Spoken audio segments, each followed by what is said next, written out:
Hey there Ninja, I'm Stephanie Stievetti from Fearless Fresh, and today we're going to talk about how long to ferment kimchi. Now this is a big question for a lot of Americans who didn't grow up with kimchi. So for those not in the know, kimchi is a Korean condiment. It's really delicious. It's made with cabbage and some spices, and it gets really spicy and fermenty.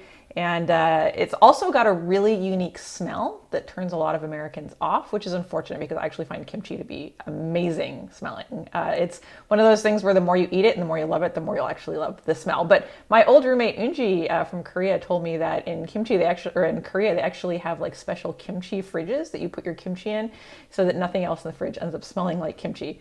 But here's the deal with fermenting kimchi and how long to ferment kimchi. So a lot of people go to the store and buy a prefab bottle of kimchi. It's already been pre-fermented, but they don't think it's been fermented enough. And this is actually a common case in Korea. Like they like really highly fermented kimchi. It takes on a more funky flavor. It becomes more fizzy, more bubbly, but there's some stuff you need to know about that. So first of all, if you prefer your kimchi to be more of a raw cabbage flavor, then just don't ferment it any longer. You just buy it, put it in the fridge, or even make your own and just let it sit in the fridge and it'll do what kimchi does in a cold temperature, which is ferment a little bit, but not very much. Because here's the deal with the stuff that you buy from the grocery store. It's been in the refrigerator section, and so refrigeration slows down fermentation quite a bit.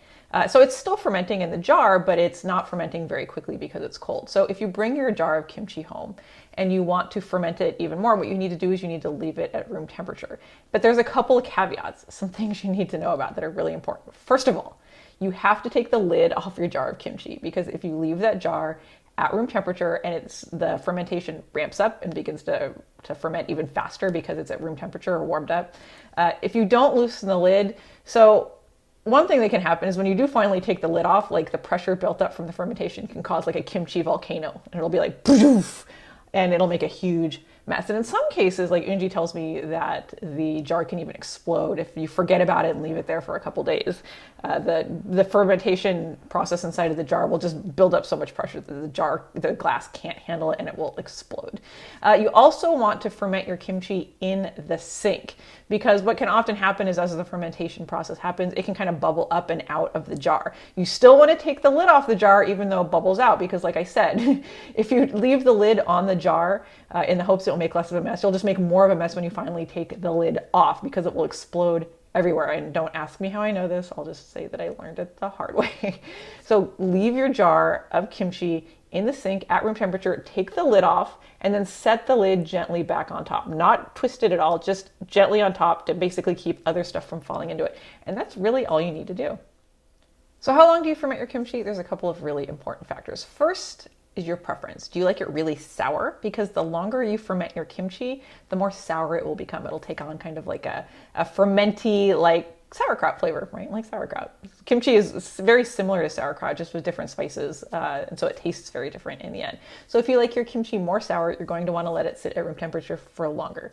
Another factor is the temperature in the room. If it's really cold where you're at, like your kimchi is going to come up to room temperature, but room temperature is still going to be relatively chilly, so it's not going to ferment very quickly. So if you like it more sour and it is still pretty chilly in your house, you're probably going to want to let it ferment for longer, just so that it actually develops like that fermenty sour flavor. Now, another factor that you want to keep in mind when figuring out how long to ferment your kimchi for is how fermented your kimchi was when you first brought it home. So when you bring it home and you open your jar, you want to look for a couple things. You want to smell it. Does it have like a sour, like fermenty smell? Does it have any bubbles going on? Does it actually taste sour when you taste it? If it does have a sour flavor and a sour smell, and it does have bubbles, that means it's already got some headway going with the fermentation. So you won't need to ferment it as long to get a really fermented flavor. Now, if you open it and there's no bubbles, it doesn't smell sour, it basically just tastes like raw cabbage and spices, and you're probably going to want to let it sit out for a while longer to really get a good fermented flavor. And again, it's totally up to you. So taste it every once in a while. It's just sitting there in the sink, right? Like there's nothing stopping you from popping the lid off and like tasting it and deciding this is what I want it to taste like, or I want it to ferment a little bit longer, and then going from there. It's super easy to do. I mean, it's really the most hands-off process in the world. If you bought your kimchi, you didn't have to make it. Like you just bring it home and you set it in the sink. It's super easy, and you just wait for it. So the general rule is it takes 2 to 8 hours to ferment your kimchi at like 70 degrees.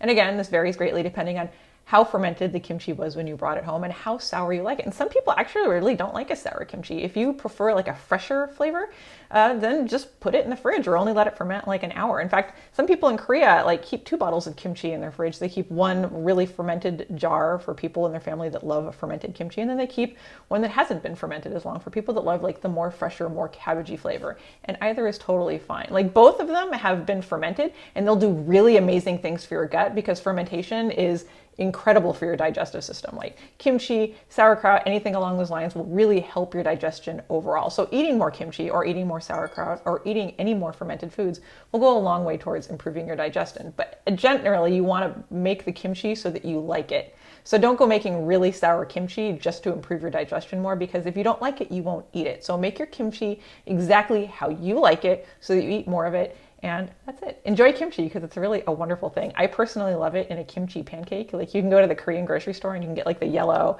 bag of like tapioca pancake mix, and you basically like chop up your kimchi and you use the kimchi liquid in the pancake mix and the pancake batter, and then you fry it and you get these really beautiful, crispy, thin, spicy, fermenty pancakes, and they're so good for breakfast. Like they're really delicious. Like you can't beat it. I'm getting a little like salivary thinking about it. Anyways, that's it. Somewhere on this page you'll find either a recipe and tutorial or a link to the recipe and tutorial on learning exactly how long it takes to ferment kimchi. So as always, be sure to visit Fearless Fresh if you want to become a faster, more creative, more efficient home cook. Have a good one.